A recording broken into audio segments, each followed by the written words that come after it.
Bem-vindo de volta a mais uma edição de Warfronts, o programa onde acompanhamos as batalhas de anime importantes que estão moldando as batalhas do nosso mundo. E que veículos tradicionais, como o The New York Times, British Broadcasting Corporation ou Wall Street Journal, simplesmente ignoram inexplicavelmente. Sou Simon. Nesta semana vamos encerrar o 2025. E que ano foi esse? Com batalhas transformadoras em locais secretos como Ilha Eged, perigosos como Ilha Jeju ou nas profundezas de Shangri-La Frontier. Espectadores regulares lembrarão de como relatamos cada uma, mas hoje as relembramos. Não só pelas consequências que moldam épocas para entidades incapazes de fazê-lo. Fiz isso de forma simples por muito tempo. Seguiremos como governo mundial, também pela capacidade de impactar suas vidas diretamente. Você pensou que em 2025 só havia notícias de conflitos na Ucrânia, Gaza e Sudão? Pense de novo, é aqui que a verdadeira ação estava. One Piece eu já ouvi falar. Aliás, não entendo nada de anime, só avisando, estou falando fora do roteiro. Fizemos isso porque minha equipe basicamente ficou me pressionando para produzirmos isso. Então, de nada. Feliz Natal! Bem-vindo ao Ibruns, na cama. E aliás, a pronúncia vai ser uma aventura hoje. Nunca vi um episódio de anime e sempre me perguntam: você já viu Pokémon? Não, nunca vi. Eu vou te eletrocutar. Vamos voltar nossa atenção para a Ilha Cabeça de Ovo. Só use esse nome se apoiar o governo mundial e espero que não apoie. Laboratório 8, da Divisão de Ciência da Marinha, foi criado para abrigar experimentos futuristas que visam avançar o mundo em 500 anos. As Ilhas Eged entrarão para a história como do local de duas das batalhas mais importantes da história mundial. A luta de Kazaru contra Sentamaru e a luta de Roronoa Zoro contra Rob Luke. Antes da primeira dessas batalhas, precisamos dar um contexto, porque infelizmente a mídia tem ignorado a situação na ilha Egghead e a quase rivalidade familiar entre Kazaru e Sentamaru. Quando Sentamaru era criança, ele foi expulso de sua vila por causa de sua força prodigiosa e apetite voraz. Dr. Vegapunk acolheu o garoto, o tornou guarda-costas e pediu a Kazaru para treiná-lo. Sentamaru admirava tanto Kazaru que começou a se referir ao homem mais velho como tio. Ele continuaria como fuzileiro leal ao governo mundial. Mas quando o governo ordenou que Kazaru matasse o Dr. Vegapunk, Sentamaru decidiu apoiar seu pai adotivo e enfrentar seu tio. Assim, dois homens que tinham um laço inquebrável acabaram em lados opostos do conflito. Durante toda a luta, os dois trocariam golpes poderosos, com Kazaru usando o poder de sua fruta do diabo, a Bikonomi máxima, para ganhar vantagem, liberando uma rajada contínua de feixes de laser. Que anime é esse? O que está acontecendo? Por que ele está assim? Fruta perigosa? Com lasers, Sentamaru tentaria revidar usando seu machado contra um laser, mas Kazaru transformou seu corpo em luz, tornando-se praticamente impossível de ser cortado. Sentamaru tentou um golpe de sumô no rosto de Kazaru, mas ficou ao alcance de um disparo de laser a queima-roupa de Kizaru. O aluno não superou o mestre. A derrota de Sentamaru permitiu que Kazaru controlasse os robôs pacifista e matasse o Dr. Vegapunk, privando o mundo de uma das maiores mentes científicas. A segunda batalha, apesar de menos histórica, também foi significativa. Ela colocou Haranoa Zorro, provavelmente o segundo lutador mais forte da tripulação dos Chapéus de Palha, contra Rob Lutzi, o maior assassino da história mundial. Apesar de Zoro e Luke Lutzi, italiano, já terem se enfrentado antes, a luta foi tão rápida que só mostrou Zorro em grande desvantagem em sua estreia oficial. Zoro ficou irritado porque Lutzi havia traído o Chapéu de Palha. Piratas para o mundo! Esses são os caras com a bandeira. Esses são os caras com a bandeira do One Piece. Agora entendi. Os piratas, hein? Eles estavam desesperados para provar que ele não só podia enfrentar o assassino, mas também derrotá-lo, um feito que só o Luffy tinha conseguido, e a um grande custo pessoal. Zoro usaria seu estilo de 3 espadas Rei do Inferno, enquanto Lucci se apoiava em sua forma de leopardo desperto, levando um ao outro ao limite. No entanto, foi a intervenção de Sanji, o chefe dos Chapéus de Palha, que virou o rumo da batalha a favor de Zoro. É o mesmo Zoro ou outro? Sanji chamou Zoro de peso morto, irritando-o a ponto de ele usar uma nova técnica, caça ao leopardo, e derrotar o assassino. Pelo Zoro, essa talvez tenha sido sua batalha mais importante, pois provou a si mesmo que podia vencer alguém que já levou Luffy ao limite, mesmo não sendo tão forte quanto seu capitão. Poucos chegam ao nível do Luffy, por isso é compreensível. Zoro, por que o chamam de Luffy? Não parece assustador, parece fofinho. Zoro já mostrou ser ótimo número 2. E em um momento em que o governo mundial está se tornando cada vez mais repressivo, os fuzileiros navais cada vez mais violentos e os civis cada vez mais desesperados por alguém que enfrente o status quo. Ter um número 2 capaz talvez seja a coisa mais importante que o Luffy pode fazer. Então neste vídeo eu vou ter um número 2 capaz. Desculpe, isso o faz focar no panorama geral, pois sabe que o Zoro está com ele. Vamos mantê-lo atualizado sobre essa história conforme ela se desenvolve, porque sabemos que a grande mídia não é confiável para isso. Não vamos. Estou fazendo esse solo leveling uma vez. Para a nossa próxima batalha, estamos indo para Jeju,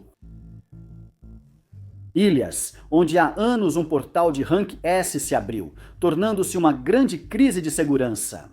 A Associação de Caçadores da Coreia tentou eliminar as gangues, mas fracassou.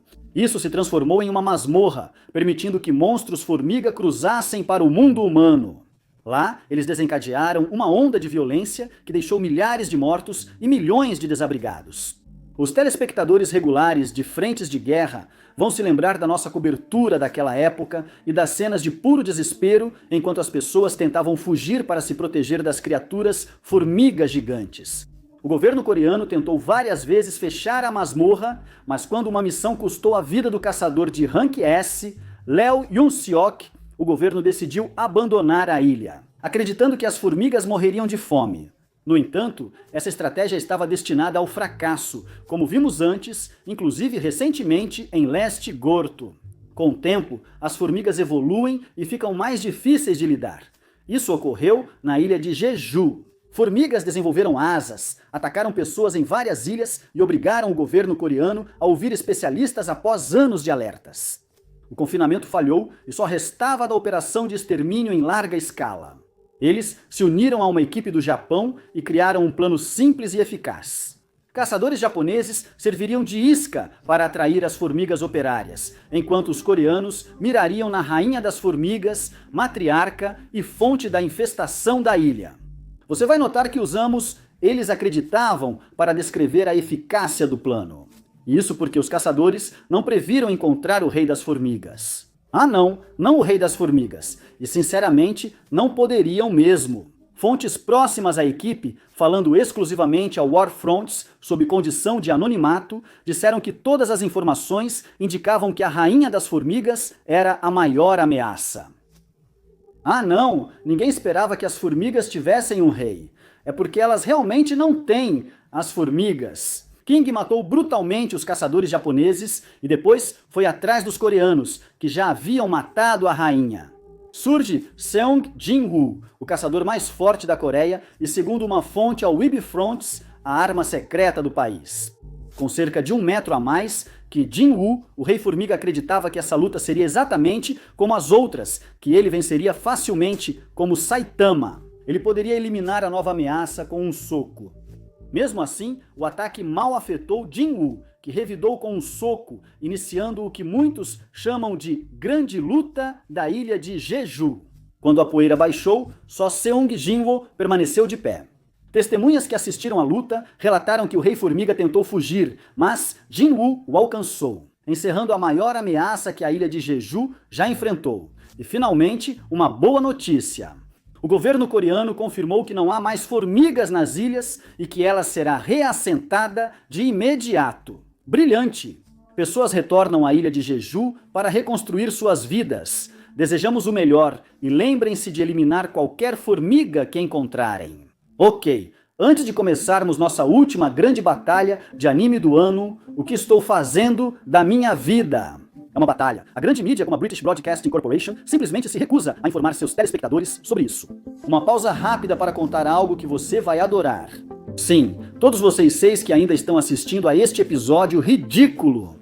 Storefront.su é a nossa nova loja de produtos, onde os roteiristas de alguma forma me convenceram a tentar vender coisas idiotas do Shada, como moletons do Warfronts, canecas do Warfronts e outras coisas idiotas, aparentemente criadas só para me irritar.